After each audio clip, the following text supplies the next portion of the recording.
to make an edible mousse. How to make an edible mousse. So, ito guys, ang ating gagawin. Ito ay lumot sa Bicol, sa Tagalog. Lumot din ba? Yung kasi may mga cakes na tumatawag ng ganitong design, yung mga na malumot sa kapaligiran, o diba? Mousse. So, ito daw, itong gagawin natin ay edible. Anong ito daw? Kasi hindi may nabasa ako na ito ay nakukuha din sa karagatan. Doon sa Inglaterra at ginagawa nilang panghalo talaga sa mga cakes or cosmetics. O diba? Nag-trivia pa ang lola nyo. Nabasa ko lang yun kay Kuyang Google. So ayan, kailangan lang natin ng isang itlog. May nilagay ako doon na 1 tablespoon of honey. And then, 3 tablespoon ng flour at 1 teaspoon ng baking powder. Ganyan.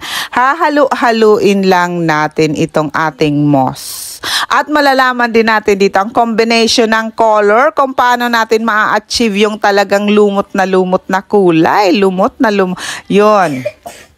So dito, ang sikreto lang dito is hahaluin mo siya ng malala. Kasi mahirap siyang haluin at nakikita nyo naman 4 ingredients lang. So, nagpalit tayo ng spatula para mas mapino natin kasi kailangan talagang pino-pino. Walang overmix dito mga Jai. So, ayan, naglagay na ako ng blue. Mas marami ang blue and then konting yellow. So, ayan, lagyan natin hanggang ma-achieve natin itong kulay na lumot na ito or mousse.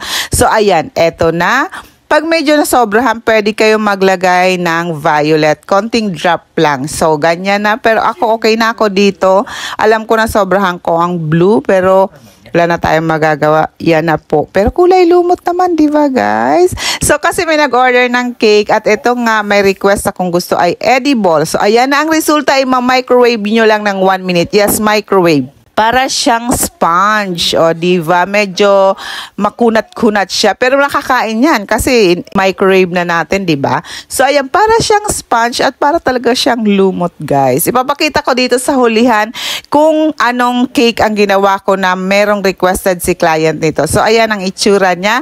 I-save nyo na to, guys. Baka next time may order kayong ganito. So, ayan ang ginawa ko para mapino, nilagay ko sa blender. So, ito na yan. Yun lang. Bye. Thank you. Happy Monday sa lahat. Bye!